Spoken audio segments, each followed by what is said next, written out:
بسم اللہ الرحمن الرحیم. محترم ناظرین السلام علیکم. آج کے پروگرام میں ہم لوگ بات کریں گے مسکنسیپشنس کے بارے میں. ہمارے سماج میں بہت ساری ایسی باتیں ہیں جس کو کرنے سے ہم لوگ ڈرتے ہیں، اور اگر کر بھی دیں گے تو ایسا کہا جاتا ہے کہ آنے والے دنوں میں کچھ برا ہمارے ساتھ ہونے والا ہے. اگر ہم نے بائی مسٹیک کیا ہے تو اس کے بھی آپشن لوگ بتا دیتے ہیں، اور اگر جان بوجھ کے کیا ہے تو اس کے بھی آپشن لوگ بتاتے ہیں، اور کرنا ہے یہ بھی لوگ بتاتے ہیں.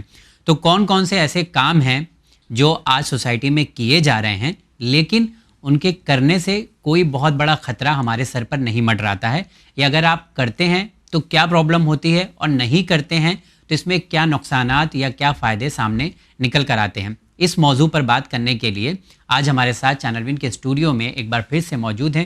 بڑے ہی عزت اور احترام کے ساتھ آئیے شو پر ملاقات کرتے ہیں تنظیم المکاتب کے سیکریٹری حجت الاسلام والمسلمین عالی جناب مولانا سید صفی حیدر صاحب سے. السلام علیکم. علیکم السلام ورحمۃ اللہ. مولانا صاحب، آج کا دور ہے کہ اب فون آ گیا ہے، ایزی ہو گیا ہے، لوگ سوال کرتے ہیں، آپ سے بھی کچھ کرتے ہوں گے کہ مولانا صاحب یہ کر سکتے ہیں کہ نہیں کر سکتے ہیں. تو ایسے ہی کچھ سوالوں کو ہم نے جمع کیا ہے جس کا جواب پہنچنا بہت ضروری ہے. تو اجازت ہے شروع کریں ہم؟ بسم اللہ. سب سے پہلا سوال، کہتے ہیں کہ اسلام جو ہے تلوار کی دھار سے پھیلا ہے. بہت پرانا الزام ہے، جی.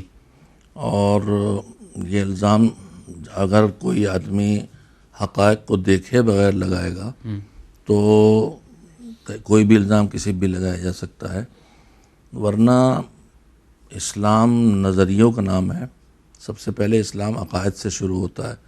اللہ ہے یہ عقیدہ، وجود خدا، پھر توحید اس کی، پھر اس کی عدالت کا اقرار، سب عقل کے کام ہیں، اور اس کے فضل اور فیض کا نتیجہ ہے کہ وہ ہماری ہدایت کا انتظام کرے، لہذا نبوت اور رسالت و امامت کا اقرار.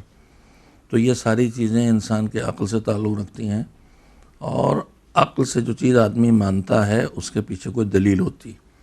اگر جو مان رہا ہے اس کو کوئی مقابلے میں اسے اس نظریے، اس عقیدے کو چھیننا چاہتا ہے، تو اس کو گن پٹی پر بندوق کی نال رکھ کے نہیں کہا جا سکتا کہ تم وجود خدا کا ماننا آج سے چھوڑ دو. زبان سے کہلوایا جا سکتا ہے، زبان سے کہلوایا جا سکتا ہے کہ اللہ نہیں ہے، میں اللہ کو نہیں مانتا، کچھ بھی کہلوایا جا سکتا ہے، لیکن دماغ سے اس کا انکار نہیں کرایا جا سکتا بغیر دلیل کے. جی. بندوق سے نہ کچھ منوایا جا سکتا ہے، نہ بندوق سے کسی چیز کا انکار کرایا جا سکتا ہے. جی. ہاتھ پیروں سے جو کام ہوتے ہیں وہ کروائے جا سکتے ہیں. تو کوئی مجھ سے لا الہ الا اللہ نہ کہنے دے تو دل میں میرے ہے، وہ میرے اسلام کے لیے کافی ہے. کوئی مجھ سے لا الہ الا اللہ کے بجائے کہلوا لے کہ فلاں جو ہے تمہارا خدا ہے، تو مجھ سے کہلوا لے، تب بھی میرے کہلوا لینے سے ان کے میں کافر مشرک نہیں ہو جاؤں گا. دل میں میرے جو ہے وہ دین ہے. اسلام عقیدوں کا نام ہے، ان عقیدوں سے پیدا ہوتے والے اعمال کا نام ہے. تو عقیدے کہیں بھی زور سے نہیں بدلوائے جا سکتے، دین طاقت سے نہیں بدلوایا جا سکتا. یہ الزام ہے. جہاں اسلام پہنچا ہے وہ مسلمانوں کے کردار اور کیریکٹر سے پہنچا ہے، تلوار کے زور سے نہیں پہنچا. یہ خالص الزام ہے. جی. اور تاریخ نہ جاننے اور نہ پڑھنے اور تعصب کا نتیجہ ہے. ایک اور الزام ہے کہ وومن امپاورمنٹ اسلام میں نہیں ہے، یعنی عورتوں کو بڑھاوا نہیں دیا جاتا. ایکوالٹی. کس کی ایکوالٹی؟ چاہے ایجوکیشن ہو، چاہے فریڈم ہو، چاہے ہم لوگ اس سے پہلے بھی اس موضوع پہ بات کر چکے ہیں. ایک چھوٹا سا جواب میں بالکل الزام ہے. اسلام میں تعلیم اور دیگر انسانی حقوق میں عورت اور مرد برابر ہیں، صرف ڈیوٹیز الگ الگ کی گئی ہیں. اوکے. کچھ ڈیوٹیز بھی دونوں کی مشترک ہیں، کچھ الگ الگ رکھی گئی ہیں. میں صاف صاف کہتا ہوں، دودھ کون پلائے گا بھائی؟ جس کے سینے میں پیدا ہوگا وہی تو پلائے گا. پیٹ میں کون پالے گا؟ جس کے پیٹ میں پلنے کی جگہ وہی تو پالے گا. تو خود ہی فطرت نے بنایا ہے کہ اس کو کہ ماں ہے یہ پیٹ میں پالے، یہ دودھ پلائے یا نہیں. 2 سال تک بچہ تو اس سے جڑ ہی رہے گا ہر حال میں. باقی یہ کہ حقوق میں اور تعلیم میں اور دوسری چیزوں میں کوئی فرق نہیں مرد عورت کے درمیان. کوئی فرق نہیں ہے. قرآن مجید میں صاف صاف ہے کہ تم میں جو بھی اچھے کام کرے من ذکر او انثی، چاہے وہ مرد ہو چاہے عورت ہو، ہم اس کو اچھی زندگی دیں گے. اوکے. دونوں کو برابر کا حق ہے. نہیں، اس میں ایک چیز ہے کہ وومن اکیلے باہر نہیں جا سکتی ہے. کہاں؟ کس قانون میں لکھا ہے؟ مطلب ایک حدیث بھی بتایا جاتا ہے نا، کبھی کبھی وہ بھی حدیث یوز کی جاتی ہے کہ بنا اجازت شوہر کے آپ قدم باہر نہیں نکال سکتے. تو وہ بھی ایک کئی چیزیں مکس نہ ہوں. عورت گھر سے باہر اکیلے نہیں جا سکتی، ایسا کوئی قانون اسلام میں نہیں ہے۔ اوکے، خطرہ کسی کے لیے پیدا ہو، چاہے مرد کے لیے چاہے عورت کے لیے، اس کے قانون الگ ہو جاتے ہیں۔ مرد بھی باہر جا رہا ہے اس وقت نکل کے، اور درندے ہیں، بھیڑیا ہے، پاگل کتے کاٹ رہے ہیں، تو وہ بھی نہیں جا سکتی۔ تو عورت بغیر مرد کے گھر سے باہر نہ نکلے، ایسا اسلام کا کوئی قانون نہیں ہے۔ صرف برادران اہل سنت کے ایک دو جو 4 فقہ ہیں، اس میں 1-2 فقہ ایسی ہیں جس میں یہ شرط ہے کہ جب حج کرنے جائے تو حج کرنے والی خاتون کے ساتھ کوئی محرم ہونا ضروری ہے تاکہ اس کا محافظ رہے، لیکن فقہ شیعہ اثنا شریع میں یہ شرط بھی نہیں۔ جہاد کو جب بھی میڈیا میں دکھایا جاتا ہے یہ الفاظ کو، تو اس کا مطلب صرف ایک ہی ہوتا ہے کہ جہاد مطلب وار، جہاد مطلب مارو کاٹو، جہاد مطلب وائلنس۔ جہاد کا لفظ ہمارے مذہبی زبان میں بہت الگ الگ معنی میں استعمال ہوا ہے، جن میں سے ایک اسلحے سے لڑنا بھی ہے، لیکن اسلحے سے لڑنا، میں بار بار عرض کر چکا ہوں کہ اسلحے سے لڑنے میں اسلام کی طرف سے پہل کی لڑائی نہیں ہوتی۔ ہمارے جتنے اسلامی راہبروں کے ساتھ ہوئی ہیں جنگیں، جیسے رسول اللہ کے ساتھ، مولا علی کے ساتھ، امام حسین کی جنگ، ان میں ان لوگوں نے پہل نہیں کی ہے، ایوائڈ کیا ہے بری طرح۔ جب کسی صورت سامنے والا نہیں مانا ہے تب جنگ لڑی ہے۔ باقی جو مسلمان کھڑا ہو جائے اور کہے میں جہاد کر رہا ہوں تو میں اس مسلمان کا ذمہ دار نہیں ہوں، اس لیے کہ وہ ہمارے لیے رول ماڈل نہیں ہے۔ رول ماڈل کتاب ہماری قرآن ہے، اور رول ماڈل صرف پیغمبر صلی اللہ علیہ وسلم اور ان کے اہل بیت ہیں۔ ان کے علاوہ کوئی بھی رول ماڈل نہیں ہے، چاہے وہ بنی امیہ کے حاکم ہوں، چاہے بنی عباس کے حاکم ہوں۔ ان کا عمل مسلمان کا عمل ہے، اسلام نہیں ہے۔ اچھا، رسول اللہ کی سیرت اسلام ہے، علی کی سیرت اسلام ہے، اور منصور کی سیرت یہ اسلام نہیں ہے۔ وہ مسلمان ہیں، اچھے کام بھی کریں گے، غلط بھی کریں گے۔ ایک مسلمان حاکم ہے اور نسلوں میں حکومت چلی آ رہی ہے، وہ بادشاہت ہے۔ بادشاہت کے کام تو دنیا میں چاہے کسی مذہب میں ویسے ہی ہوتے ہیں، ملکوں پہ قبضہ کرو، حملہ کرو، لوٹو، مارو، کھاؤ، سب بادشاہوں نے یہی کیا۔ اس کا اسلام سے خالص رشتہ نہیں۔ عیسائی بادشاہوں نے یہی کیا، اسے اسلام سے جوڑنا غلط ہے۔ وہ مسلم بادشاہ لڑ رہے ہیں، جنگ کر رہے ہیں، لیکن وہ مسلمان ہیں، تو اس کا مطلب نہیں کہ اسلام کروا رہا۔ اسلام جو کروائے گا وہ ہے جو رسول اللہ کر رہے ہیں، جو علی کر رہے ہیں، جو حسین کر رہے ہیں، اور ان کے ہاں جنگ میں پہل ہے ہی نہیں۔ اوکے، تو آج جو لوگ اللہ اکبر کا نعرہ لگاتے ہوئے نظر آتے ہیں، سب یہ جھوٹے بالکل ہیں، یہ غلط ہے، اور یہ قطعاً جہاد نہیں ہے۔ ہمارے مذہب میں وضاحت سے عرض کر دوں، مذہب اہل بیت میں جو مذہب رسول اللہ سے ملا ہے، اس میں جہاد کے لیے ہر آدمی خود فیصلہ کر ہی نہیں سکتا ہے۔ اگر پہل کر کے حملہ کرنا یعنی دشمن تیاری کرنا نہ جائیں گے تو وہ ہمیں مارے گا، اس جگہ بھی معصوم کی اجازت ضروری ہے یا اس کے نائب کی اجازت ضروری ہے۔ صرف ڈیفنس میں جب دشمن میرے اوپر چڑھ آیا، ڈاکو نے میرے گھر پہ حملہ کر دیا ہے، اب میں کہاں اجازت لینے جاؤں گا؟ اس وقت مجھے اپنی جان بچانا ہے تو اس میں بندوق اٹھاؤں گا، اس سے لڑوں گا، یا مر جاؤں یا مر جاؤں۔ ڈیفنس میں وہ اختیار ہے مجھے ہر ایک کو۔ لیکن جو کسی کے ملک کے سامنے، کسی قوم کے سامنے، کسی اجتماع کے سامنے لشکر لے کے جانے کی جنگ جو ہے، وہ بغیر کسی ذمہ دار کی اجازت کے جائز نہیں ہے، اور وہ ذمہ دار یا تو رسول یا امام یا ان کی طرف سے جو نائب معین کیے گئے ہوں وہ ہیں، بس ان کے علاوہ کوئی نہیں۔ تو جہاد ایک ہو گیا اسلحے سے جنگ جو شاذ و نادر ہے، جی، ڈیفنس ہے صرف۔ اس کے بعد جہاد اس سے زیادہ استعمال ہوا ہے ہماری مذہبی زبان میں عبادت میں۔ اپنی جہاد کا اصل مطلب ہوتا ہے اپنی پوری طاقت لگانا، جسے ہم جد و جہد کہتے بھی ہیں۔ اچھا، اپنے پورے کسی کام میں بھی جنگ نہیں ہے اس کا مطلب، نا، اپنی کسی بھی کام میں اپنی پوری طاقت لگانا، اسی جہاد سے اجتہاد بھی بنا ہے۔ یہ الفاظ مثلاً جو اسلحے سے جنگ ہے، اس کے بعد پیغمبر نے فرمایا کسی جنگ سے واپس مسلمان آئے تو انہوں نے کہا کہ خوش آمدید، اب تم لوگ چھوٹا جہاد کر کے آ گئے ہو، اب بڑا جہاد کرو۔ تو ان کا رسول اللہ ہاتھ پیروں سے لڑے، تلوار سے لڑے، جانے دی، وہ چھوٹا جہاد تو بڑا جہاد کیا ہے؟ تو فرمایا جہاد بالنفس، اپنے آپ سے لڑنا، اپنے غلط ڈیزائر کو نہ ماننے دینا، اپنے غلط ڈیمانڈز کو نہ ماننے دینا، اپنے سے لڑنا، اپنی غلطیوں کو کنٹرول کرنا، یہ بڑا جہاد ہے۔ تو جہاد بالنفس زیادہ بڑا جہاد ہے، اپنی برائیوں سے لڑنا، معاشرے کی برائیوں سے لڑنا، وہ بھی پیچھے ہے، پہلے اپنی برائیوں سے لڑنا جہاد بالنفس ہے۔ پھر جہاد بالقلم ہے، غلط باتیں ہو رہی ہیں تو میں اپنے قلم سے صحیح بات لکھوں، اچھا، تو یہ بھی ایک جہاد ہے۔ اس کے بعد فرمایا کہ بہترین جہاد یہ ہے کہ کوئی حاکم جو ظالم ہے اور اس کے سامنے کوئی بولنے کی ہمت نہیں کرتا، اس ظالم کے سامنے کھڑے ہو کے حق کہہ دینا، یہ بہترین جہاد ہے۔ اللہ کی بارگاہ میں جا کے اپنی پوری طاقت لا کے عبادت کرنا، یہ بھی جہاد ہے۔ تو اسلام میں لفظ جہاد بہت معنوں میں استعمال ہوا اور سب سے کم جنگ کے لیے ہے. اوکے. وجود دوسری چیزوں کو زیادہ ہے. ہاں. برائی کے مقابلے میں لڑنا, اپنے نفس سے لڑنا, ہر وقت یہ جہاد ہے.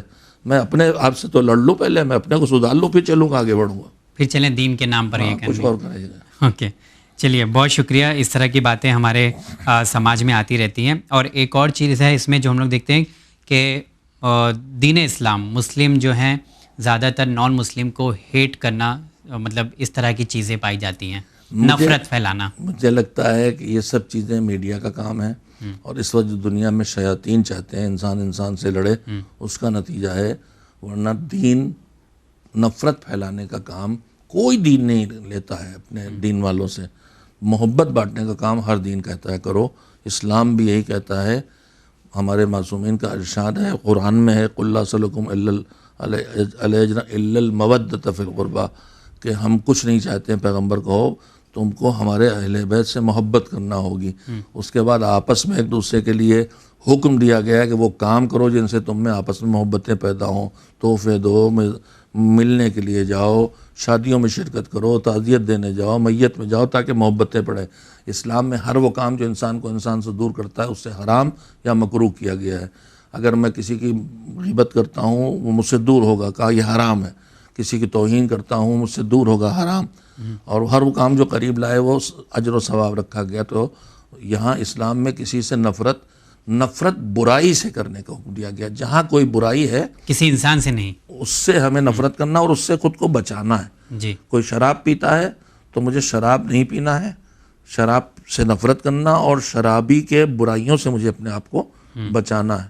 اس برائی سے مجھے نفرت کرنا ہے, اس برائی کی وجہ سے اس سے بچنا ہے, لیکن اس انسان سے نفرت نہیں کرنا. مجھے اسے بھی, میں سمجھتا ہوں شراب پینا اس کے لیے غلط ہے, میری کوشش یہ ہونا چاہیے میں اسے شراب چھوڑا دوں اور ایک اچھا انسان بن جائے. جوا کھیلتا ہے کوئی تو مجھے اس سے نفرت کا مطلب یہ نہیں کہ اب میں اسے ختم, جوئے سے مجھے بچنا اور اسے بھی جوئے سے چھڑانا ہے. جی. اسلام میں کہیں دوسرے سے نفرت نہیں ہے. اوکے, ایسا نہیں کہ اپنے دھرم سے بہت محبت, دوسرے کے دھرم سے نفرت, کہیں نہیں سکھایا گیا ہے. اوکے.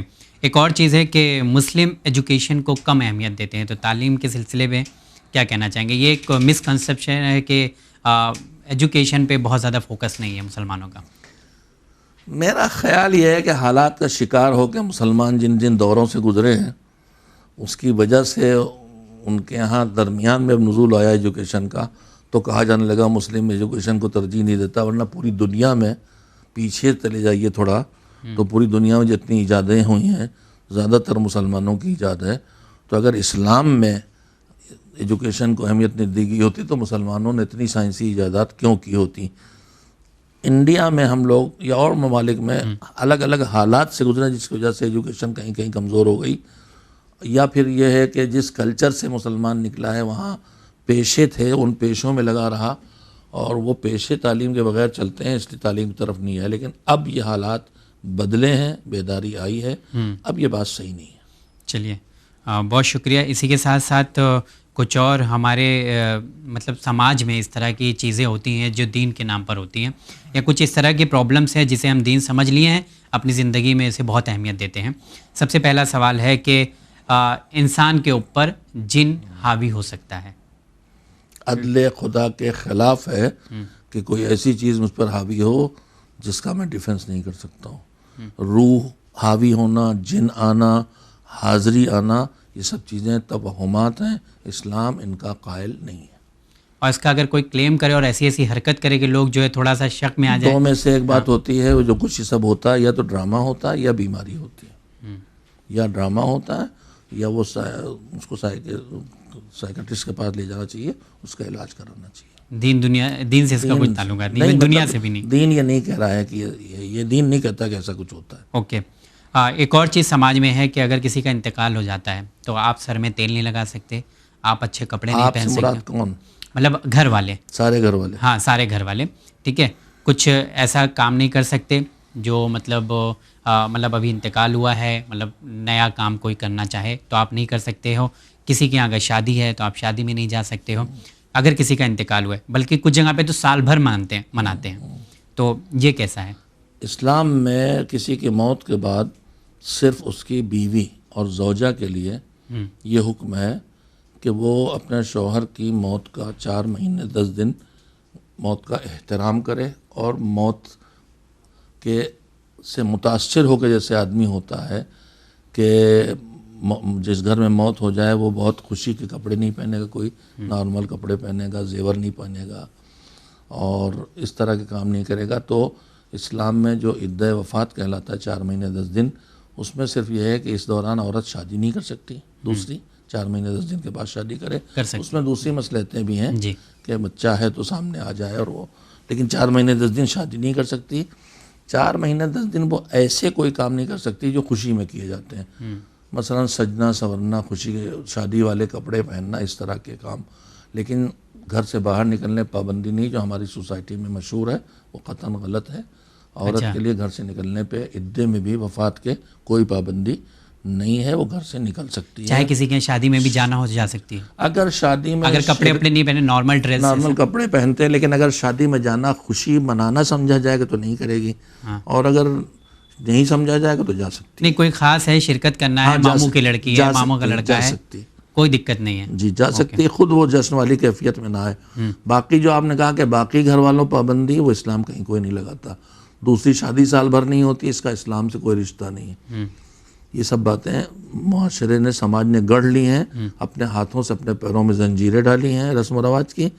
جبکہ ہمارے پیغمبر جو آئے تھے تو اللہ نے ان کے بھیجنے کے جو فائدے امت کو ملنا، ان میں ایک یہ تھا کہ پیغمبر نے، تم نے جو اپنے رسموں کی بیڑیاں پہن رکھی تھیں، ان بیڑیوں سے تمہیں نجات دی ہے. ہم نے دوبارہ ان کے نام پہ بیڑیاں ڈال لی. بالکل بالکل. ایک اور چیز دیکھنے کو ملتی ہے، جب بھی کوئی سفر پہ جاتا ہے تو سفر پہ جاتے وقت اگر گھر میں کوئی بیوہ ہے، یہ پرانا کلچر ہے، بیوہ ہے تو وہ سامنے نہیں آئے، دروازے کے پاس جس ڈور سے وہ جا رہے ہیں تو وہ جھاڑو نہیں رکھا رہے، ڈسٹ بن نہیں رکھی رہے. اسلام میں ایسا اچھی جاتے وقت یہ ہو جائے تو اچھا، یہ ہو جائے برا ہے ہی نہیں، بالکل بھی نہیں ہے. کچھ نہیں. اگر اس کو کوئی فالو کرتا ہے تو کیا مطلب اچھا گن بھی لیتے ہیں نا، کیا کہتے ہیں اسے کہ یہ فعال بد ہے اور یہ فعال نیک ہے، دونوں میں سے کچھ نہیں.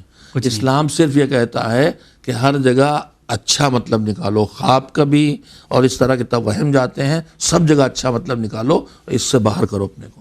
اوکے. کہتے ہیں کہ ٹوٹے ہوئے آئینے میں دیکھنے سے تقدیر بھی ٹوٹ جاتی ہے. لا حول ولا قوت الا باللہ. جواب دے دیا میں نے. باقی یہ کہ بہت سی چیزیں جو انسان کے لیے مناسب نہیں، اسلام ان کو ناپسند کرتا ہے.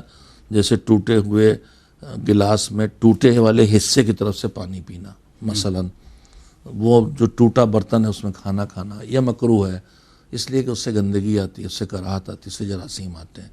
لیکن اسی طرح سے شاید میری یادداشت میں ہے کہ شکستہ آئینے میں چہرہ دیکھنا ناپسندیدہ ہے مذہب میں. اس کی وجہ ہے کہ ایک ٹوٹے آئینے میں کہیں اتنا سے آدمی کو ایک طرح سے آئینہ دیکھتا ہے ایک اطمینان کے لیے، تو وہ ٹوٹے آئینہ جو ہے کبھی کبھی شراب بے چینی پیدا کرتا ہے. ایسا تو نہیں کہ متھے پہ لکھ کے بولتے ہیں کہ تقدیر لکھی ہوئی اور آئینے میں دیکھیں گے تو وہ بھی ٹوٹ جائے گی. ان کا حقیقت سے کوئی تعلق نہیں ہے. کہیں متھے اتھے کچھ نہیں لکھا ہے.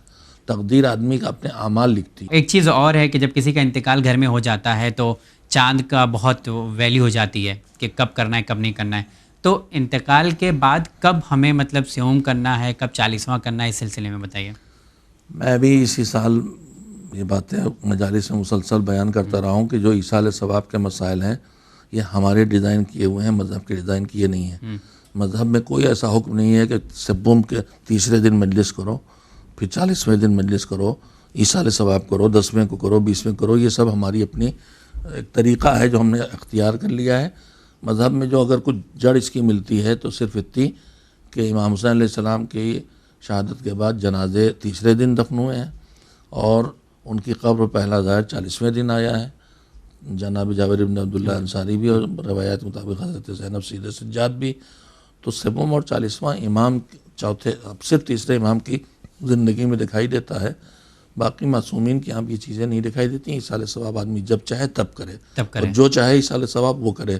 اب یہ جتنے قانون بن گئے سبم پنجم 40واں، یہ شریعت کے معین کیے نہیں ہیں. اب وہ 40واں ہو 40 دن گزرنے سے پہلے ہو جانا چاہیے. ہاں کیونکہ 40واں صرف امام کا ہوتا ہے، ایسا بھی کہتے ہیں. تو کبھی کبھی جو ہے وہ مطلب نتیجہ ہوتا ہے کہ 20 دن پہلے ابھی ذی الحجہ میں محرم آتا ہے، تو اب چونکہ اب محرم آ گیا 40واں اپنا نہیں کریں گے. شریعت ایسا کچھ نہیں کہتی. اچھا اپنے ایصال ثواب مجلس نہیں کریں گے. شریعت ایسا کس نے کہا ہے کہ 2 مہینے 8 دن محروم رکھو اپنے مرحومین کو اور ان کی اصال ثواب کے لیے فاتحہ نہ پڑھواؤ. ابھی کال بعض مومنین بگڑ جاتے ہیں. ہمارے یہاں بمبئی میں شیعہ کمیونٹیز میں خواجہ حضرات بھی ان کے یہاں اس طرح کی چیزیں ذرا کم ہیں, نوابوں سے نکل کے نہیں آئی ہیں. تو وہ مرحومین اپنے گھر میں امام کی رضا کی مجلس کرتے ہیں, مرحومین فاتحہ پڑھواتے ہیں. تو ہمارے کبھی کبھی یو پی والے کہتے ہیں دیکھیے صاحب امام کی مجلس میں اپنا فاتحہ پڑھوا رہے ہیں, تو کیا غلط کر رہے ہیں بھائی؟ جس وقت ہم اپنے مرحومین کے لیے جو کار خیر کرنا چاہیں کر سکتے ہیں. اوکے. ایک اور چیز ہم نے دیکھا ہے کہ فاتحہ جس کا رہے گا اس میں صرف اسی کا سورہ فاتحہ پڑھا جائے گا. اگر کسی اور مرحومین کا آپ نے پڑھوا دیا ہے تو وہ اشبھ ہو جاتا ہے. مذہب کہتا ہے کہ تم جتوں کو چاہو جو عمل کرو ثواب پہنچانا چاہو پہنچا سکتے ہو, اور اللہ کے فضل کا تقاضا یہ ہے کہ کاٹ کے نہیں بانٹے گا, سب کو پورا پورا پہنچا دے گا. پورا بانٹ. اچھا, یہ ضروری نہیں ہے کہ انہی کا ہی صرف فاتحہ پڑھا جائے جن کا انتقال ہوا ہے. ایک اور چیز ہے ہمارے یہاں دیکھنے کو ملتی ہے 3, 13 اور 23 کوئی نیا کام نہ کرو. یہ سب وہ غیر اسلامی چیزیں ہیں. تاریخوں سے کچھ نہیں جڑا, نہ گنتیوں سے کچھ نہیں جڑا ہے کہ گنتی اچھی ہے بری ہے. نہ 3 بری ہے, نہ 13 بری ہے, نہ 23 بری ہے. 3 شعبان والے کہہ رہے ہیں, 13 رجب والے کہہ رہے ہیں, 313 مجاہد والے یہ باتیں کر رہے ہیں. افسوسناک. ہاں, ایک اور چیز ہے مولانا صاحب نظر سے جڑی ہوئی ہے کہ بی بی زہرا سلام اللہ علیہا کی نظر مرد نہیں کھا سکتے.